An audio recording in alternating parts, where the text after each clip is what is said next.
Sempena sambutan Ma'al Hijrah 1447 Hijrah hari ini, Yang di-Pertuan Agong Sultan Ibrahim bertitah agar tiada pihak menunggang agama untuk kepentingan politik. Baginda turut bertitah agar jangan ada pihak menyebarkan fitnah dan kebencian yang akan memecah belahkan masyarakat.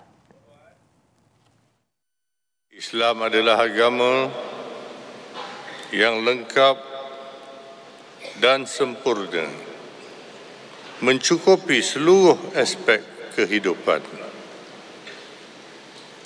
Oleh itu, janganlah ada pihak yang menunggang agama untuk kepentingan parti politik mereka atau sebarkan fitnah yang kebencian yang akan memecah belahkan masyarakat. Baginda bertitah pada sambutan Ma'al Hijrah 1447 Hijrah di Pusat Perdagangan dan Pameran Antarabangsa Malaysia MITEC. Hadir sama Perdana Menteri Datuk Seri Anwar Ibrahim, Timbalan Perdana Menteri Datuk Seri Ahmad Zahid Hamidi dan Menteri Hal Ehwal Agama Datuk Dr. Muhammad Naim Mokhtar.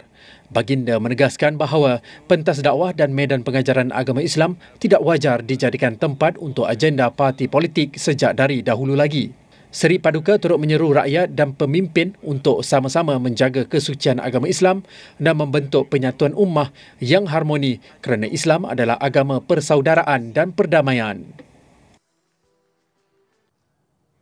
Dalam pada itu, Sultan Ibrahim turut mengingatkan semua pihak agar menghormati Perlembagaan Persekutuan dan tidak menyalakan api permusuhan sehingga menggugat keamanan negara. Tegas baginda, nilai perpaduan erat yang dicapai di negara ini adalah melalui Perlembagaan Persekutuan yang menggariskan nilai kebersamaan, keadilan kuasa, tanggungjawab dan muafakat. Ini bermaksud urus tadbir kerajaan mesti mengikut landasan syariat Islam, bukannya mengikut fahaman sekular atau liberal.